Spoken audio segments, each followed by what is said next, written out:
Des cours d'eau au Bandundu, où en reportage, nous avons envoyé nos journalistes qui sont arrivés à détecter un ingénieur de l'ISTA qui a conçu un moteur, et avec ce moteur, il y a une population de 400 personnes dans un district qui bénéficie de l'électricité rien qu'à partir d'un cours d'eau, d'une rivière aussi minime. C'est-à-dire, je veux dire par là qu'au-delà de la SNEL, au-delà du ministère de l'énergie ou du portefeuille, ne devait-on pas encourager à travers le ministère de l'Industrie, par exemple, des compatriotes aptes qui ne demandent pas beaucoup de moyens pour mettre leur savoir au service de la population, en mettant à profit, par exemple, ces cours d'eau? Mais c'est pourquoi je disais qu'il faut réfléchir, il faut les états généraux justement du secteur énergétique, donc de l'eau et de l'électricité. Mais ce que vous venez de dire, je venais de vous le dire en parlant justement de l'azarianisation, en parlant de ces privés qui avaient des modules et qui produisaient ce que vous êtes en train de dire là, n'est-ce pas? Des modules pour produire de l'électricité. On a connu cela. Et là, on peut laisser le barrage d'Inga un peu tranquille, s'il y avait des productions locales. Disons que laisser le barrage d'Inga tranquille, l'investissement est déjà là, mais on pourrait composer, faire une composition. N'est-ce pas? Moi, je suis parti à Kisangani une seule fois, visiter la Soteski, mais il y a là-bas la Chopo, n'est-ce pas? Donc, il y a un barrage qui fournit de l'électricité. Donc, nous avons aujourd'hui, je crois, à mon avis, et c'est pourquoi je parle de cours d'eau partout, il y a des modules qui peuvent se créer. J'avais un ami ici qui avait une turbine qui produisait de l'électricité dans sa ferme. Il y avait un effet d'entraînement. Donc, ce que moi je veux, c'est que tout le monde ait l'électricité. Mais il ne faut pas faire dans nos pays des grands barrages. À un moment donné, l'investissement, il est tellement grand, mais pour l'entretien, ça devient compliqué. Le problème que nous avons, ce sont l'entretien de tous ces barrages-là, qui coûtent tellement cher. Cet entretien, et quand il n'y a pas des moyens de paiement, quand on n'est pas appuyé par l'extérieur, ça crée des problèmes.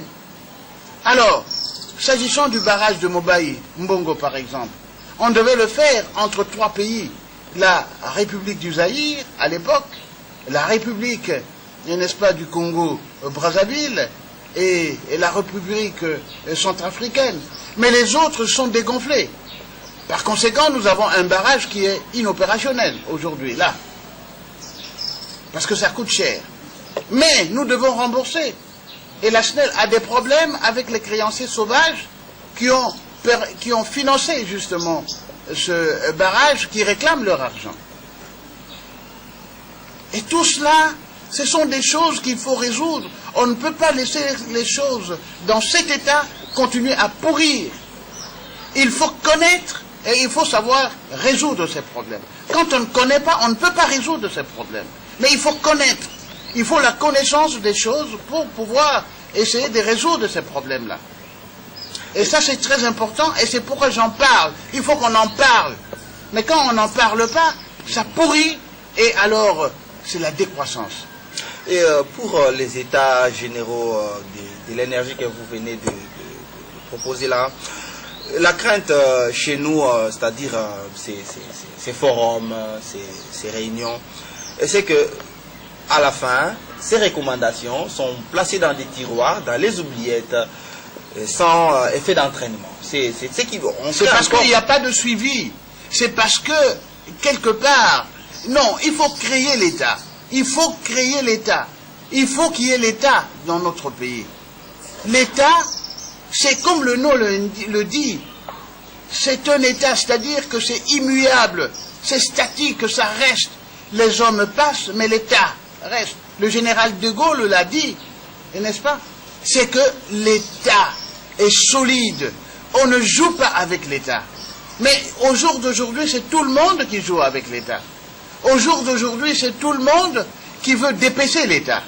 Il ne faut pas dépêcher l'État.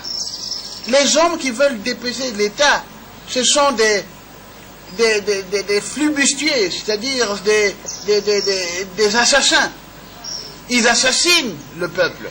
Mais est-ce que vous vous rendez compte combien de gens meurent parce qu'il n'y a pas l'eau? Est-ce que vous vous rendez compte combien de gens meurent parce qu'il n'y a pas l'électricité? C'est des assassins. L'État, il faut que l'État soit là. L'État, le pouvoir de l'État, c'est un pouvoir régalien. On ne joue pas avec l'État. Il y a des gens qui sont en train de jouer avec l'État. Au jour d'aujourd'hui, il y a même, on parle de la décentralisation, mais les gens ne comprennent pas ce que c'est la décentralisation. Et il faut bien réguler la décentralisation, parce qu'il y a des gens qui peuvent penser que la décentralisation, c'est autre chose. Ce sont des choses très, très importantes. Et moi, je crois, mon ami, c'est que il faut faire très attention. Nous allons tous disparaître. Nous allons mourir. Mais alors, à quoi nous avons servi? À quoi nous avons servi? Si on ne dit pas, moi je ne suis pas un parlementaire pour me taire, je suis un parlementaire pour parler.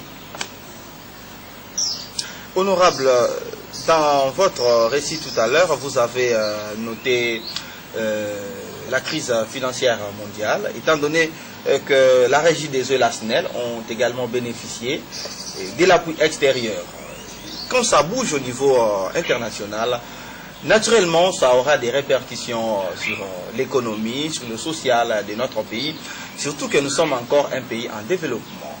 Aujourd'hui, nous avons pensé, si vous pouvez éclairer un peu la lanterne de l'opinion sur cette crise, parce que, disons-le, la majorité ne comprennent pas. On parle des crises financières mondiales. Bon, donc, ça concerne les États-Unis, ça concerne la France, ça concerne le Canada, et nous, la RDC.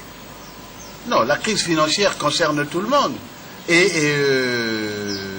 l'impact, nous allons le sentir. Nous l'avons déjà senti, nous autres, à partir du moment où, vers les années 90, n'est-ce pas, il y a eu ce que j'appelle la suspension de la coopération financière. C'est que lorsque vous recevez de l'argent, des liquidités, des crédits, et que vous ne savez pas rembourser, eh bien, on stoppe. On stoppe, et à partir de ce moment-là, il y a une crise, et la crise, elle était pour notre pays le fait qu'on ne recevait plus la manne financière qu'on recevait avant. Et c'est ça, c'est-à-dire que nous allons subir tous ces coups, tout simplement. Regardez par exemple le directeur général de la FAO, M. Diouf, en a parlé. À partir du moment où il y a des problèmes financiers au niveau des grands pays comme les États-Unis et les pays de l'Union européenne et tous les autres pays, mais mon Dieu, l'argent qui devait tomber dans le cadre justement de la réduction de la famine ne vient plus ou ne vient pas. Il fallait tout simplement à peu près 50 milliards de dollars pour résoudre le problème de la crise de la famine.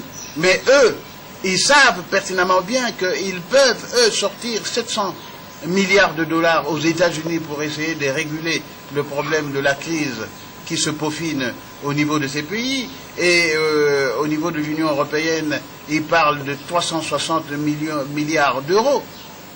Mais c'est très important de résoudre ces questions. Et ces questions, c'est l'excès du libéralisme. L'excès du libéralisme parce que, comme je l'ai dit, et comme je le dis toujours... Excès du libéralisme comme origine de cette crise? Mais oui, c'est-à-dire qu'à partir de ce moment où, à un moment donné, l'État, qui doit absolument surveiller, et n'est-ce pas, la circulation de la monnaie, la circulation de l'argent, ne le fait pas ou ne le fait plus, et n'est-ce pas, il laisse la main libre à tous ces traders, à tous ces boursiers qui font des tours de passe-passe financiers, et n'est-ce pas, et le système se dérègle.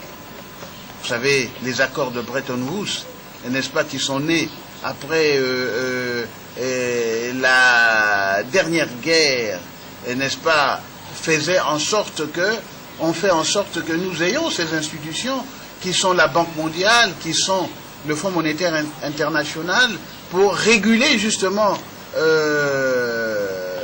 la circulation de la monnaie et l'économie, comment dirais-je, mondiale. Mais à partir du moment où il y a eu des excès, n'est-ce pas, dans la circulation de cette monnaie, dans l'octroi des crédits, c'est comme ça que cela est né aux États-Unis. C'est-à-dire qu'on a accordé des crédits de manière quasi exponentielle et il n'y a pas de remboursement. À partir du moment où il n'y a pas de remboursement, les créances commencent à devenir douteuses. C'est comme ça qu'on a commencé à parler des créances toxiques. Alors la solution, c'est que à un moment donné,